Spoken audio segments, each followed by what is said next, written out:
Thank you. Thank you. Thank you. Nice to see you. Nice to see you all. Nice to be back in the Bronx. And we have a really august group here. I don't know what you think I'm going to announce, but they all showed up here, so they must think it's good news. Let's give a big round of applause first for my friend, your great representative, our speaker, Carl Heastie.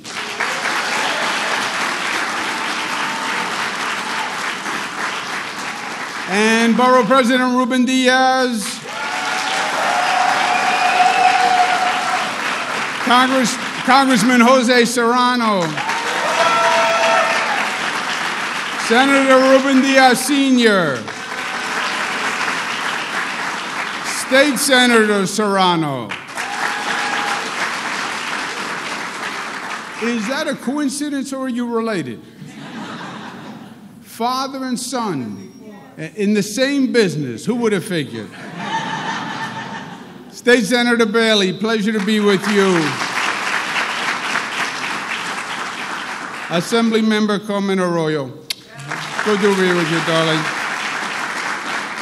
We have Assemblymember Marcus Crespo. Assemblymember Mark Jonai. Latoya Joyner. Jose Rivera. Vanessa Gibson.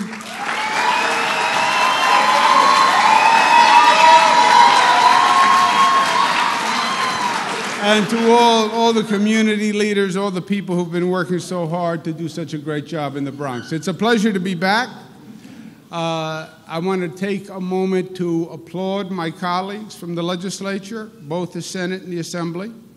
We did some great work in Albany this past budget, and we took on some really tough issues that had been bouncing back and forth for years, and brought justice to people who really need it. Our budget, more money for education than ever before in history. We passed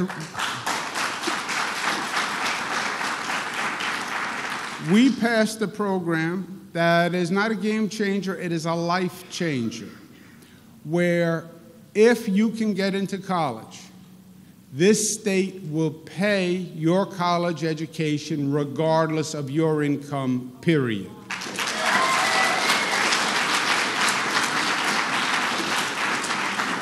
And the greatest civil rights achievement that this state has made in 50 years, I believe, is when we passed Raise the Age, which was a long time coming, a long time overdue.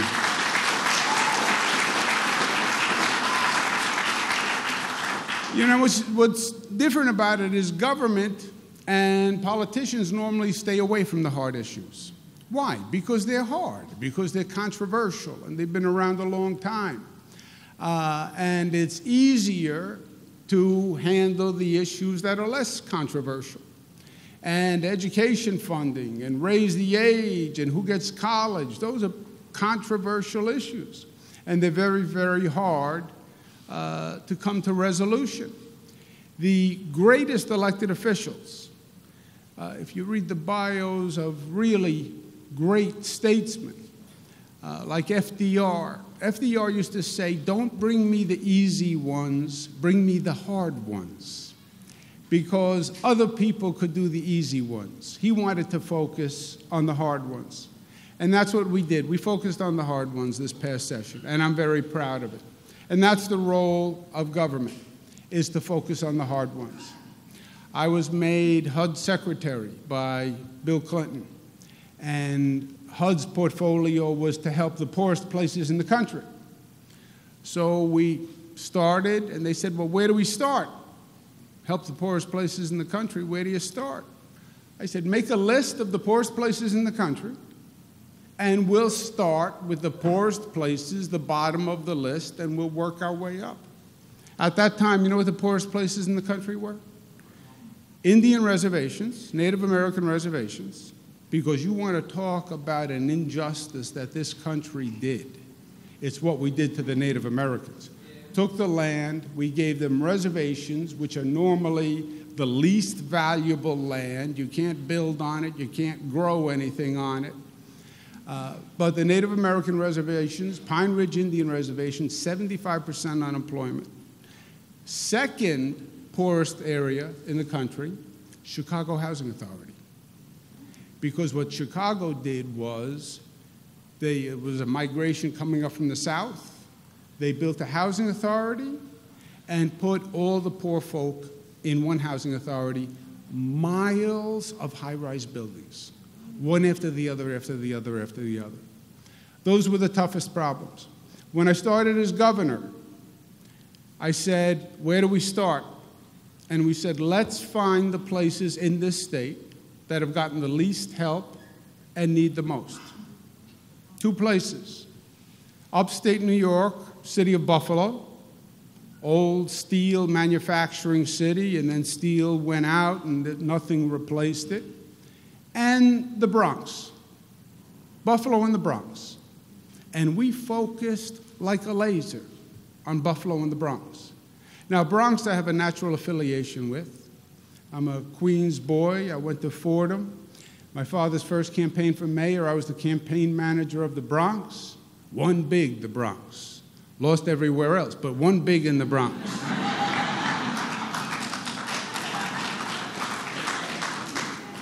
Built a lot of housing in the Bronx. And I relate to the Bronx. I'm from Queens. You're from Queens, Bronx, Brooklyn. You're from an outer borough. It's funny in outer borough. There's no inner borough. There are only outer boroughs, you know? And you see this over here? This is a chip on my shoulder from growing up in an outer borough and believing that you never get the respect and the priority of people in the inner borough because they think you're from an outer borough. And the truth is, historically, the outer boroughs were treated like stepchildren, right? Manhattan got all the attention, and the outer boroughs, you were on your own. And places like the Bronx, South Jamaica, Bedford-Stuyvesant, places that needed help, they were on their own. Nobody reached out. They wrote them off. Buffalo, upstate New York, historically, it was written off. Nothing we can do, nothing we can do. We did the exact opposite and focused like a laser on the Bronx and Buffalo. How do you win a game? First, you believe that you can win it. I believe in the Bronx. I believe in the potential of the Bronx. If somebody were looking just at a map, you look at where the Bronx is, you say, this place is a winner. All the waterfront, look at the proximity to Manhattan. Why would anybody go to New Jersey or anything like that? You're right here. Look at the history, look at the geography, look at the parks. The Bronx is a winner.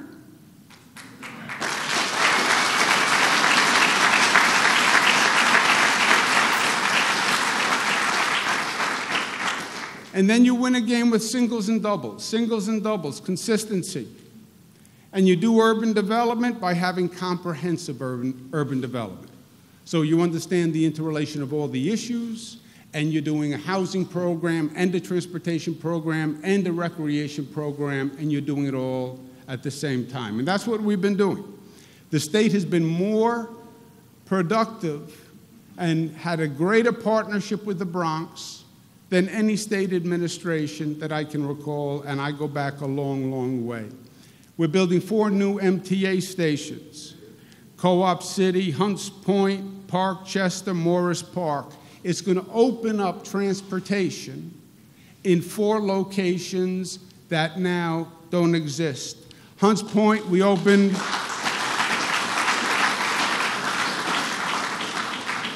Hunts Point, we opened an organic food hub that's going to serve the Bronx and other areas. Good food, healthy food, and jobs right here in the Bronx. Silver Cup Studios and York Studios, who would have believed that you'd be doing movies in the Bronx? But they are here, and it's working, and it's growing, and I'll bet you it's not the last of it. I'll bet you it's just the beginning of it. Roberto Clemente State Park, Beautiful idea, but it needed help. We invested $35 million, and now it's a park that we can be proud of once again. Empire State Poverty Reduction Program to help the people with the greatest need. Hostos Community College, we started 2 programs for the jobs of tomorrow, new media jobs, and healthcare professional training. We started the Job Training Strike Task Force for young minority males predominantly who are chronically unemployed and underemployed. 10,000 people have gotten training, 8,000 people in permanent jobs. Isn't that a beautiful thing?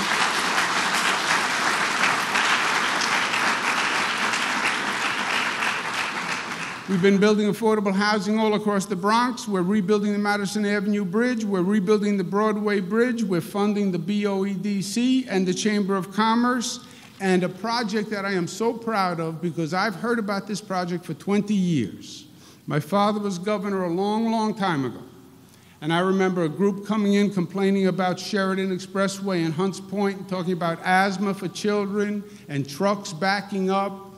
And the price tag was $2 billion. And I remember my father's frustration because he said, you know, there's no way I can get the legislature to do $2 billion for one program for the Bronx. Because it was a lot of money. You have to change the whole interchange, roads, etc. After 20 years, we are doing the Sheridan Expressway and the Hunts Point access.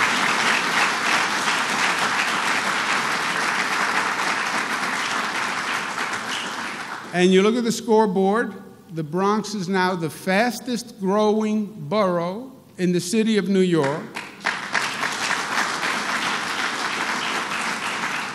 6,000 new affordable housing units. When we started, unemployment was 12% and change. Today it is 6%. We cut it in half with 70,000 new jobs.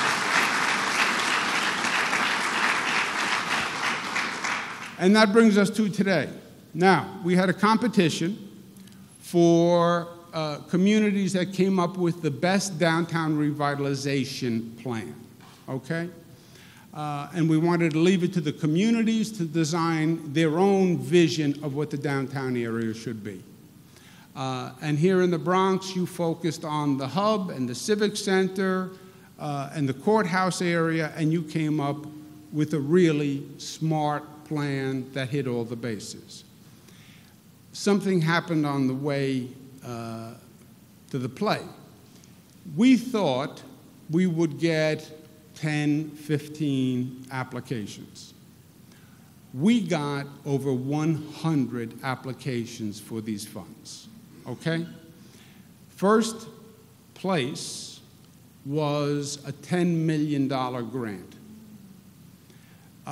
But because we got so many applications and the competition got so stiff, we had 10 first place winners, top 10 out of 100, and then we'll have second place winners that win $8 million, third place winners that win $6 million, and fourth place winners that win some number less, because the competition was so tough.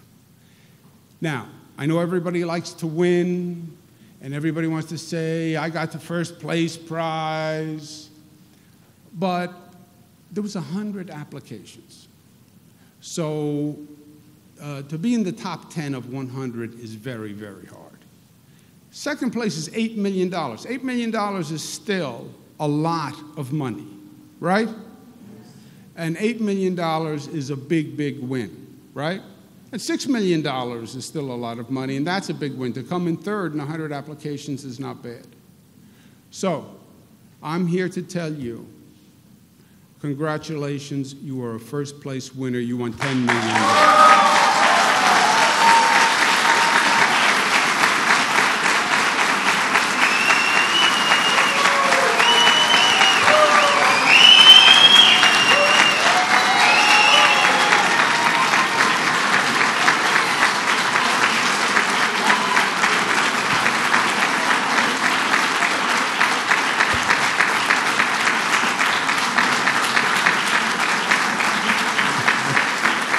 He's the best.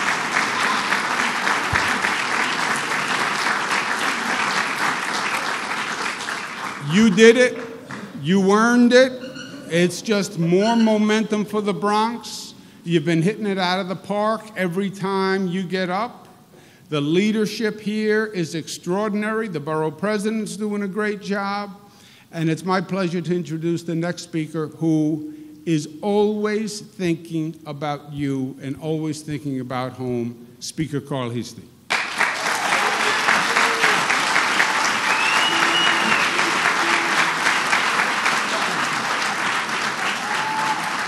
So, before the governor got here, they asked me, did they want to pull out the little thing so that it makes me a little taller. I said, but when you do that, it just reminds everybody that I'm not as tall as the rest of them. So for those of you in the front row, forgive that you can't see me, because I can't see you either. But really, I do want to thank the governor for coming here. And, you know, being the Speaker of the Assembly, I get to travel the state and I have to go, and as much as the governor, you have to love every single county in this state. But I'm really not shy when I tell everyone that the Bronx will always be first among equals in my heart. Of the 62 counties, the Bronx will always be number one. And the governor wanted to take credit for all of these wonderful things, but he seemed to have gotten a little more generous since 2015 when I became the Speaker of the Assembly.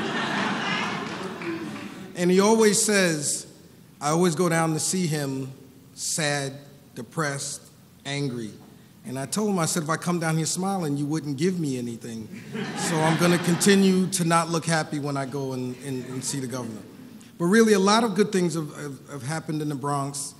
And, you know, I know that some of you are going to be tired of me saying this, but there was a time when myself and the Borough President, we always talked about this, that we were so sick and tired of the Bronx being last in everything that's good and first in everything that is bad.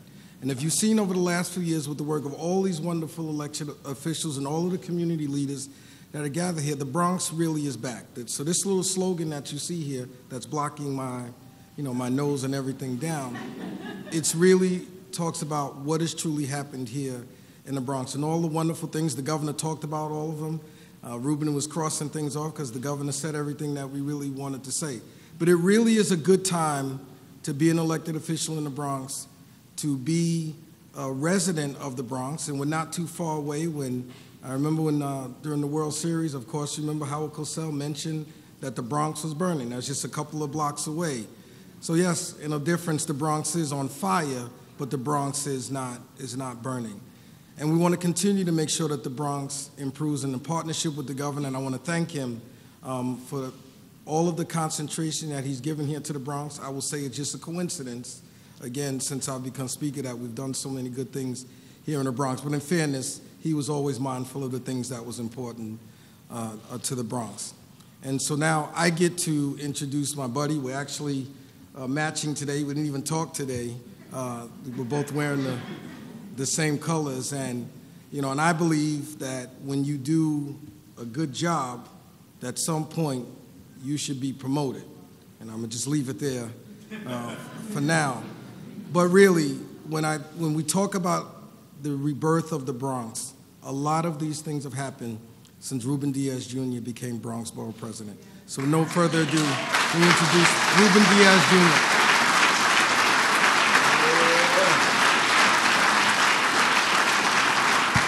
Yeah.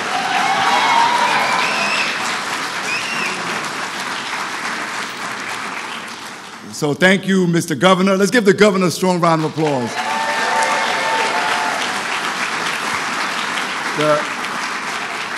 And thank you, Mr. Speaker, for that introduction. Thank you for your partnership. This is welcoming news. You know, the governor says the Bronx is back, and he speaks of his history here in our borough. And yes, he said a number of things. The problem is I didn't say them yet. So I'm going to say them. I'm going to repeat them again because it's important that you all know that for years, those of you, and this is about the community, this is about each and every single one of you and the thousands that are not here with us or that could not be here present, and the work and the sacrifice and the labor of love for your borough that you have done. For years, it didn't matter who was at City Hall. It didn't matter their political party. It didn't matter who was up in Albany or their political party. It didn't matter who was in Washington, D.C. or their political party. We were always left behind. As they say where we're from, let's keep it real. And now we have a governor who keeps coming back, and not just with rhetoric. When you look at the housing that's happening in our borough, HCR, the state agency, every single time, thousands of units, the governor's been there with us. Since I've become the borough president, we were at 14.1% unemployment. Now we're at half. We've cut that in half. And not just unemployment numbers, ladies and gentlemen. This is the largest workforce participation in the history of our beloved Boogie Down Bronx. And we've done that, and we've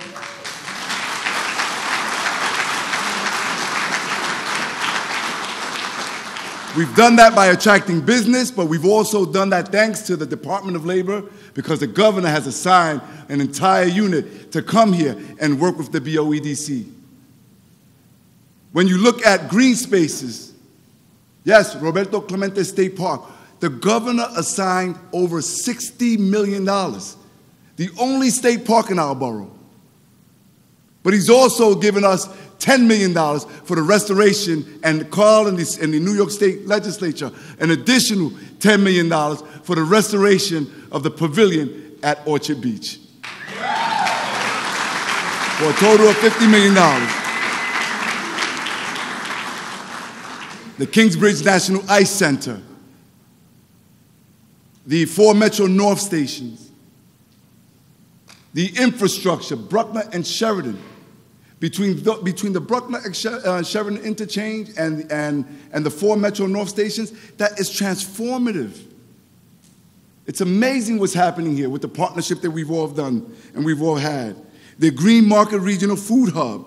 Education, not only has the state funding for education increased, but it's been targeted for many of our middle schools, thanks to the leadership of the speaker, the state legislators, and the governor right here for our borough and our students here.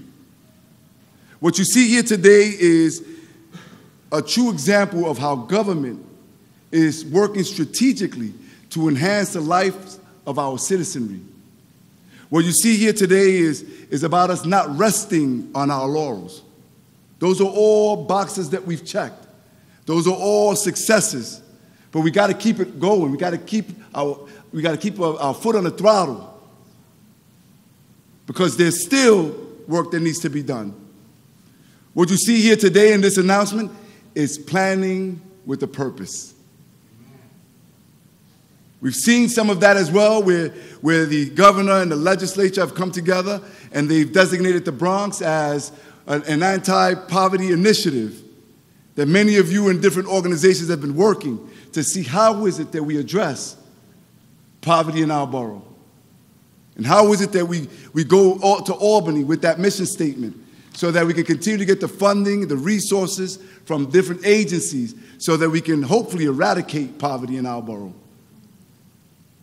And so this announcement here today, let me just put in perspective. And by the way, let me give credit where credit is due too. So I want to thank my staff, Paul Del Duca, my chief of staff, my general counsel, Ray Sanchez.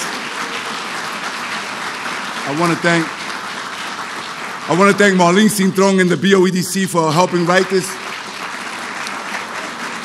Belrina Sanchez of the Regional Planning Association. Let's give them a strong round of applause. They helped us. Chairwoman Saunders and Paul Phillips of Community Board 4. Thank you for working with us on this as well. It was their writing that was able to get us this first place designation. And basically what we want to do is we want to make sure that everyone knows that the South Bronx is one of New York City's most rapidly evolving areas. Neighborhoods like Mott Haven, Concourse Village, Melrose. Let me do that again. We in the Bronx. If you hear your neighborhood, make some noise. Areas like Mott Haven, Concourse Village, Melrose, Morrisania, Community Board 1, Community Board 4, They've all have undergone dramatic grassroots and community. It's not part of this area.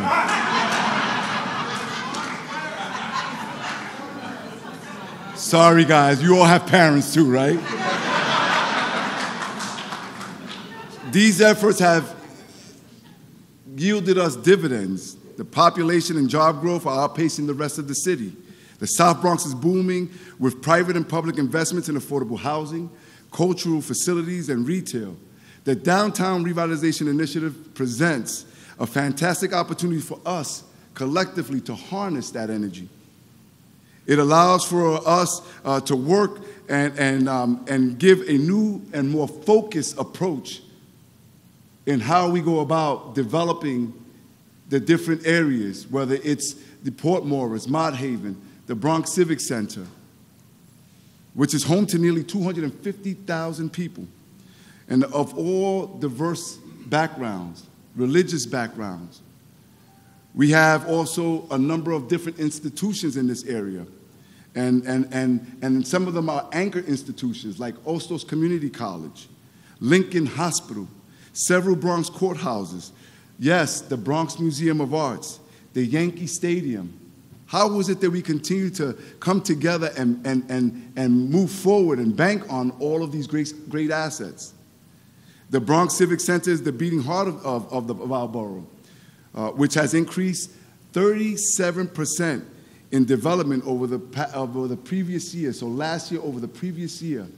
From years 2015 to 2016, we've seen a quarter of the $5.7 billion private dollars that were invested, creating 5.5 million square feet of development in community boards 1 and 4.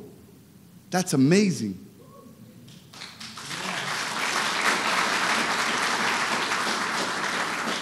All of this growth is exploding all around us, particularly in two intersections.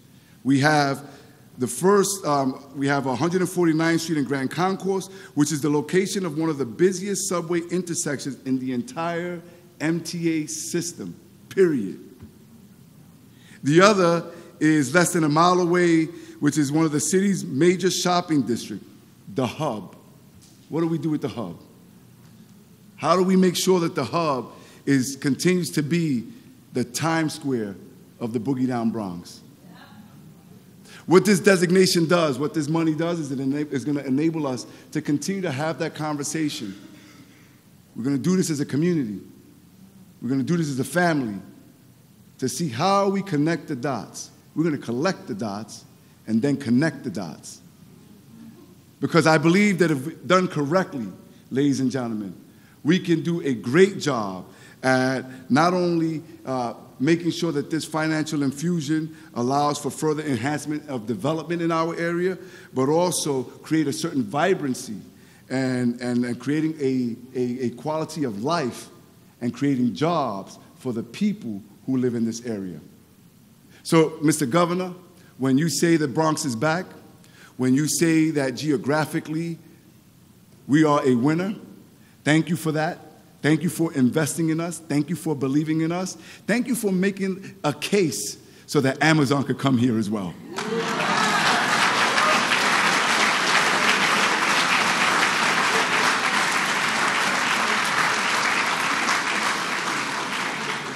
Ladies and gentlemen, damas y caballeros, my fellow colleagues in government, life isn't perfect in our borough. With all of the gains and all of the progress, we know that there are still people hurting. We know that there's so much that needs to be done, but we have partners, giants in government, in the Speaker, in the Governor. We have friends in the Senate. And if this is not the time, then I don't know when it is. We all have to work together to make sure that we bounce back in a way that is not only good to say that the Bronx is back, but that we become the national paradigm, that we become the envy, that we become the example, that we become the beacon of hope for other municipalities all over the country. And if they look at us and they say, wow, the Bronx used to be that, and look what they are today, then certainly we can do it. I look forward to working with all of you. Thank you all, and congratulations.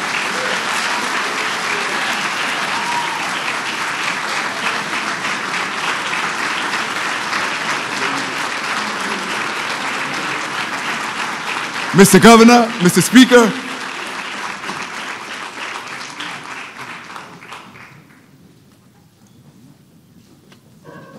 all of the elected officials, please come up. Second shot.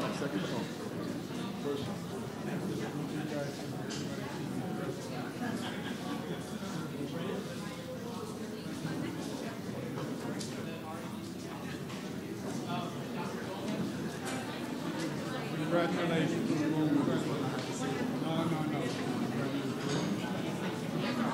Stay here.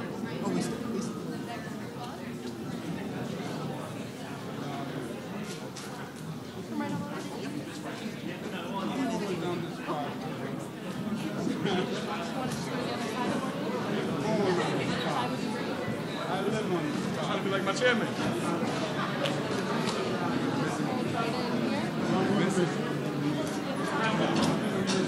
Jamal went that way.